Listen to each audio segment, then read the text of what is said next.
Hello everyone, in today's video we are going to learn about the basics of blockchain. What is blockchain, how it works, why we should use it and where we can use it. So let's get started. Let's discuss the first question. What is blockchain? So blockchain is just a decentralized distributed database which stores information digitally. Okay, now to understand this definition in a little easy way, let me explain you one by one. What is database? Database is just a place where we can store data. Now what is distributed? Distributed is just when I distribute the data among different places. So let's say I have three systems, one in Chennai, one in Mumbai and one in Delhi, and I store my data in all the three systems. Then this database is known as distributed database.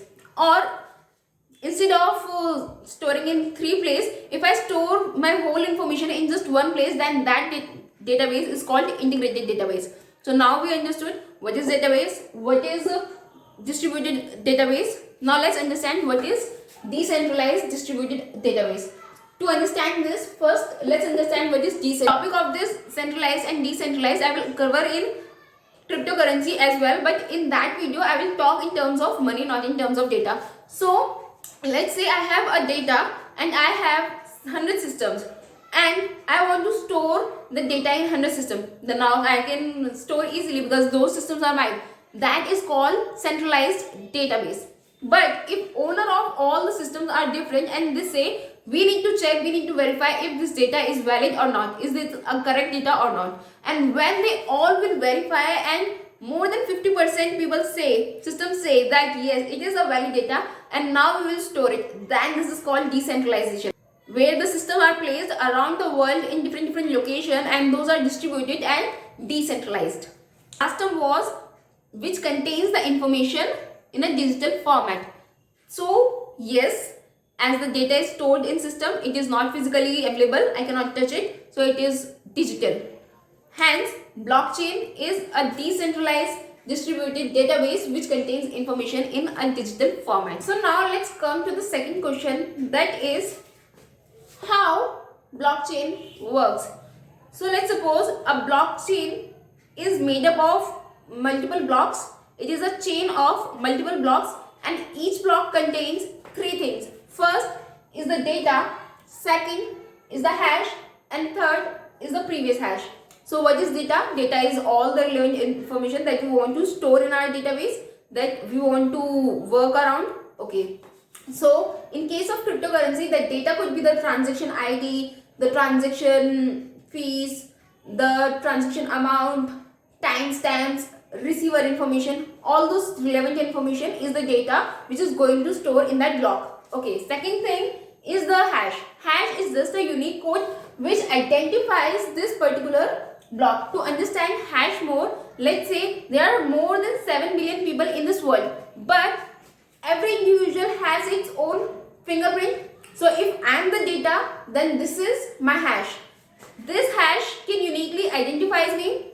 Similarly, in blockchain we have lots of blocks, but hash can uniquely identify that one particular block. Okay. And the third thing is previous hash.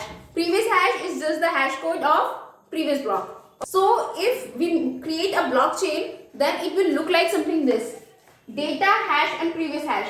So let's say in my first block I have some data called Shikha and a hash is there, and in the next block I have some other data, its own hash and the hash of the previous block, and in the third block I have some data, its own hash and the hash of the second block, and the block which does not contain any previous hash is called the genesis block because it is the first block. So this hash code generates based on the previous hash and the data in the block. So if anyone wants to try to trap the data or change it, edit it, delete it, then the hash of the block will also change, and if the hash change, then the chain will break. Hence all the data after that block will become wrong. So that's why we say blockchain is a very secure technology. Now as we have discussed that blockchain is decentralized, that means every system in the blockchain has to agree on a single point, that it is a valid data or not, and more than 50% system has to say that yes, it is a valid data to enter that block into the blockchain. So for finding that common agreement, you can say the method or the algorithms used to find that common agreement between all the nodes is called the consensus algorithm. And we have different type of consensus algorithms. The first one is proof of work. The central idea behind proof of work algorithm is to solve a very complex mathematical puzzle which is easy to verify. So all the nodes starts mining that solution, finding that solution, and that's why all those nodes are called miners. And the first one who gives the solution is going to win a reward. And in case of bitcoins, which uses proof of work algorithm, the reward is bitcoins itself. That's why lots of people and lots of machines are used in mining this process, and lots of electricity also consumed in this process. So what people start doing, they start creating mining pools where multiple miners and big machines are used to find solution quickly.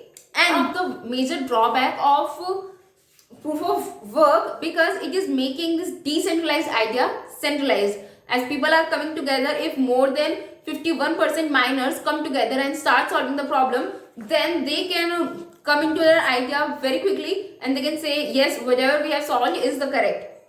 So this is a drawback of. So what happens in proof of stake, validator put their own coin as a stake and invest in system coins. So the higher the stake, the higher the probability of yours to validate the data.